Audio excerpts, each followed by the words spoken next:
Hello, this is Anastasia Autumnfire, and this video is for the 2016 YouTube Pagan Challenge. How do you deal with spiritual stagnation or slumps? Before I get into the video, I want to apologize for my voice. I've been battling a cold, and I know that sounds super lame, but it was rough. The last day that I posted any videos, I felt it kind of start to hit me, and it has not let go.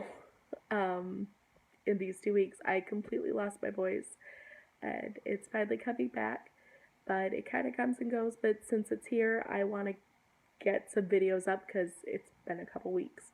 So I may be coughing during the video. I have my tea sitting next to me, so if I reach for it or something, you can see why.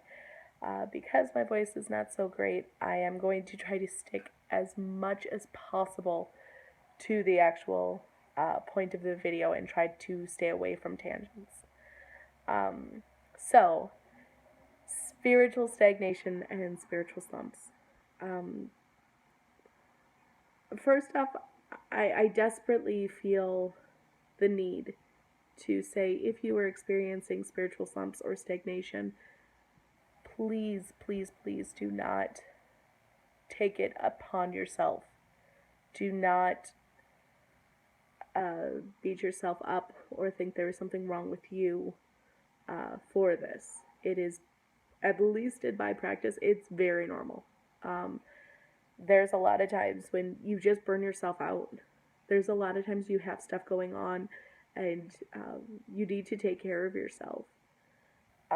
In order to come before the powers that be, before you can really encounter the universe and all the magic that is in the proper frame of mind. What I mean by that is, for example, to go before my altars. If I were to go to my altar for hell, and I decided to light some rose incense for her, if I am experiencing stagnation, lighting a stick of incense for hell quickly loses its spiritual meaning because I am not able to connect fully spiritually. So if the spiritual meaning is kind of lost or not there, or that focus isn't there, quickly lighting a stick of incense becomes purely physical. And I mean, great, I've made my living room smell like roses, score, but that meaning isn't there. The intent isn't there because I can't focus, because the energy around me is kind of meh. It's old, it's lackluster. And I have actually experienced moments where I realize that. I will light the incense and I will feel absolutely nothing. I will feel no connection. And that quickly turns into something even worse. Because stagnation is kind of meh, it's kind of blah. You know, it's kind of like the point of this cold that I'm in. I just kind of feel, ugh. I'm not necessarily sick anymore. I don't have my fever. I can eat again without my throat killing me, something other than miso soup. But when all is said and done, I'm really not 100%. I really can't connect and focus the way I normally can. And because of that, when we're working with the spiritual, or when I'm working with the spiritual, if I can't connect to it properly, if I can't focus on it properly, I can identify that I'm not connecting. I can identify that I'm not sensing anything or feeling anything or getting that connection that I normally will. And suddenly I realize I just lit a stick of incense. That's all I did. There was no dedication in that. There was no honor in that because I can't fully connect through. And then the question arises, because it spirals for me. And again, this is all I can talk about is how I experience it. When I have that bit of doubt, because I can't connect, because the energy around me is stagnant and I haven't cleansed it or recharged it or done anything to combat it. Suddenly, I start to question, is everything I do spiritually just kind of silly? Like, is there any magic in me? Is this something, like, every time I light this incense and I think I feel hell's presence or even hear her voice, am I just kind of cuckoo for Cocoa Puffs? It's not really a thing. I've just made my apartment smell really nice and yummy. Awesome, but there's no connection. There's no spiritual significance there. Once I start doubting that, then it quickly turns to self doubt. Like I said, I start to question: do I have any magic within me? Is there anything special about me? And if not, am I a sham? Am I really a witch? All these things that I know, I start to question. And it takes me a few days to kind of snap out of it. That is how stagnation can spiral out. The important thing is to not let it rule you. The important thing is to acknowledge, okay, I'm hitting a wall. I don't feel connected as I normally do. Um, and instead of pushing yourself to do too much or to continue down that spiral, you take a step back and you take care of yourself and you fix the energy around you.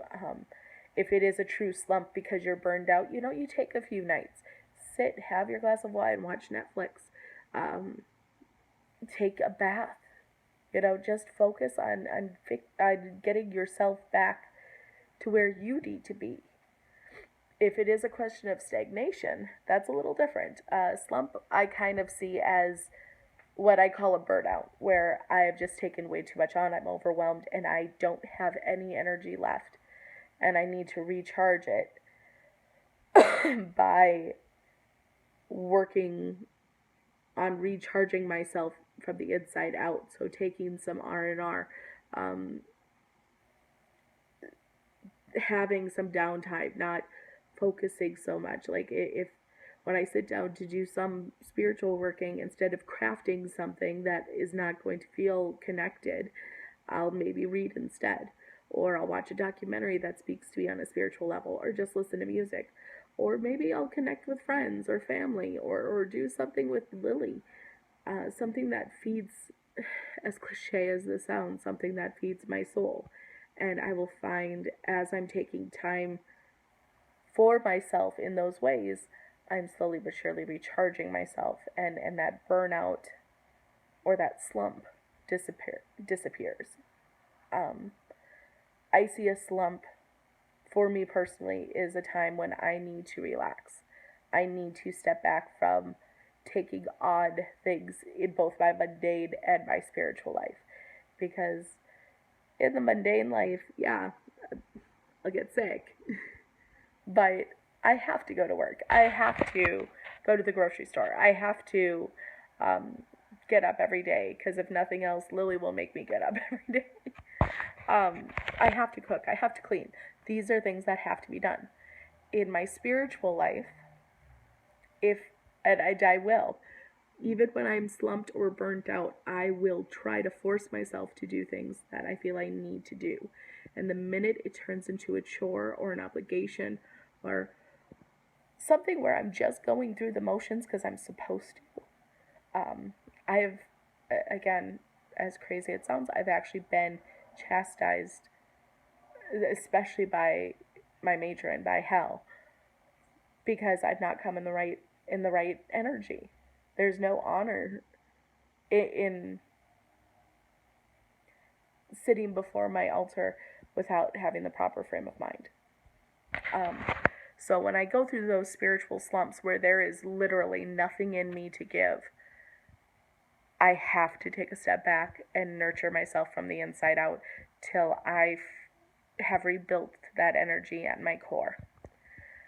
Stagnation, on the other hand, is something where, I feel good. I'm feeling all right. It's just icky juju around me. Like, the the whole cabin fever thing where you're kind of climbing the walls because you've been inside all winter and things are kind of meh inside and you just want to get outside. And once you do, even if it's just stepping out on the balcony or outside the building, and you just kind of take that fresh breath of air in, that is cleansing. Um, and I think it helps kind of clear out that stagnation and refocuses you. The times when people say, I just need a breath of air, I just need some fresh air, I think that's what it is. They just kind of feel stagnant and kept and sometimes claustrophobic, and you just need to get outside and breathe in the universe that is around you. Breathe in nature. Breathe in our mother. Oh God, I am talking all kinds of Fruit Loopy phrases today. Just bear with me. Um, but that's kind of I don't know that I can properly explain what stagnation means for me, but that's kind of how I combat it. I look at myself, and if it's something like, hey, I just need to get outside and get some fresh air. Hey, I just need to, sit in front of a candle and do some gazing. Do something that helps reconnect me and kind of jolt me back into the right frame of mind and focus on the good kind of energy that I want to attract and I want to pull in. Um, with that said, there have been times of stagnation where it is borderline burnout. And I've sat there and I'm like, okay, I don't feel like I'm burnt out, but I really just feel icky. I just feel negative and ugh and just crappy. Um, I've taken my ritual bath and I still just kind of feel meh. The best thing for me is to do something that will connect me with the ancestors.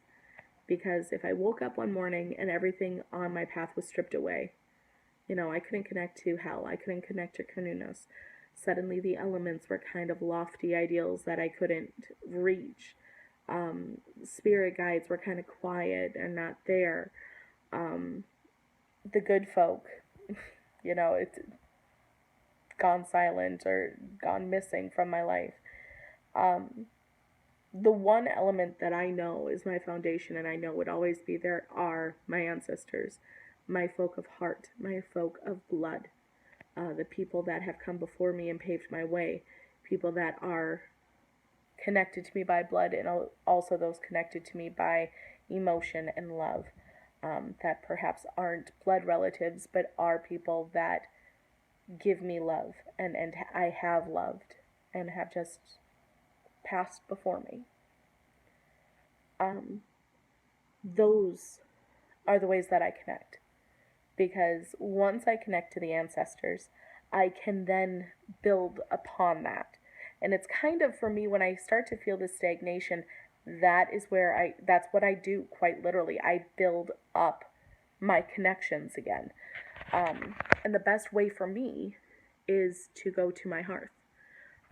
Whether that be the stove and do some kitchen witching, because, as I stir that soup and I'm thinking of the intent that's going into it and I'm thinking of the properties of the ingredients that I'm putting into it, suddenly I am surrounded by love. I am surrounded by ancestors. I'm surrounded by family of heart and blood. And how can you not help? I mean, how can good energy not be built from that? I think it is that feeling of being held and being surrounded and embraced by true undying love and protection that helps to cleanse and kick out the bad and bring in the good. And that's what connecting to the ancestors does for me. Obviously, if I can, going to a bonfire would be amazing. If I had a fireplace, I would love that. But I don't, so oftentimes, unless I can get a bonfire, one of my friends can do a bonfire that I can go to. A lot of times, it is simply going to my stove and doing some kitchen witching. Sometimes just lighting a candle and sitting there and gazing at the flame, and that will help. But usually that's if it's a quick fix. If it's a quick, ooh, I'm starting to feel bad, just kind of, ugh. I need to do something to jolt me back into the right frame of mind. Flame gazing is a huge help for me. Um, but if I can feel just old, worn out, negative energy just kind of building and building and building, and even like a ritual bath, it does nothing for me because usually that will help. Um, sorry, a ritual bath, smudging, um, just going out into the air and breathing in the air around you, all of that stuff I think is very helpful. But when I've tried those ways, and it doesn't connect and it doesn't help, then my next step is going to my stove and cooking something. I know I've done a video where I talk about which wolf are you feeding, where I went through this moment of stagnation and I just kept letting it build and build and build, and suddenly I was in that spiral of self-doubt where everything was against me and I couldn't get this and I couldn't get that and this was wrong and that was wrong and I was wrong. And suddenly I forced myself up off my couch and made beef stroganoff. And by the end of making that meal, everything had completely shifted. Everything had completely turned. I felt completely recharged and re-energized, and I was back to where I needed to be. I think that's probably the best advice I can give, or the best insight I can give to my personal way to combat stagnation, and that is recharging. For me, it's connecting to the ancestors. That is the best way for me to recharge spiritually. If, for you, recharging means, hey, I need to go to sleep. Hey, I need to do something, in my mundane life to help correct it. Because certainly I go through those moments too, when I go through the burnout situation where I need physical and mundane recuperation as well. But if it is spiritual stagnation and it's only affecting my spiritual life, for me it's reconnecting with the ancestors. Because once I can connect to them, they lead me to the elements. Because you can connect to the ancestors through earth, obviously. It's a major correspondence for working with the ancestors. I think a lot of people, when they envision the underworld or the other realm, it is something kind of cavernous. I know that's what I picture, at least. Going to a graveyard, going to kind of these earth-bound homes, people that believe we are descended from Fae, the hollowed hills, that is the home to the Fae. And they are in the underground realm. Even Labyrinth, the underground, it's a thing. Underland, being another form of Wonderland. There's many references. So obviously you can connect to the ancestors through earth. The ancestors through air. Another kind of pop culture and bit of a cheesy reference. Pocahontas. I remember the moment where the wind kind of rushes up around her and she hears the voice of her mother and she hears the voice of her ancestors swirling all around her, and it's a beautiful image. And that for me speaks very loudly. That definitely resonates. There is that cleansing exercise, for lack of a better phrase, where you can go out and as the wind hits you. I know when I was a little kid I used to always do this, and I've always done it. When the wind just hits you and everything just kind of blows, I just stick my arms out and just let it wash all over me. And I honestly, the older I get, the more I view it as my ancestors or spirit guides kind of coming to me in that moment and being like, hey, you've got some bad juju on you. Let's clean you off, honey. So I just kind of open my arms and let it happen and embrace that moment. So yes, the ancestors can be on the wind. Fire, I've already stated, for me at least, they are very much connected through fire. I picture my ancestors around a bonfire. That is when I visualize going to seek the ancestors. It is around a bonfire. Going to my hearth, which is for me a stove. It is all very connected. And then, of course, water. Oh, my Lanta. I mean, we have so much imagery about how to get to the other realm, um, having to go through water. The well for Grandma Hulda. Uh, you have the Lady in the Lake. You have, I think that may go into more of a Fey realm as opposed to the land of the dead, but in some cultures it's one and the same.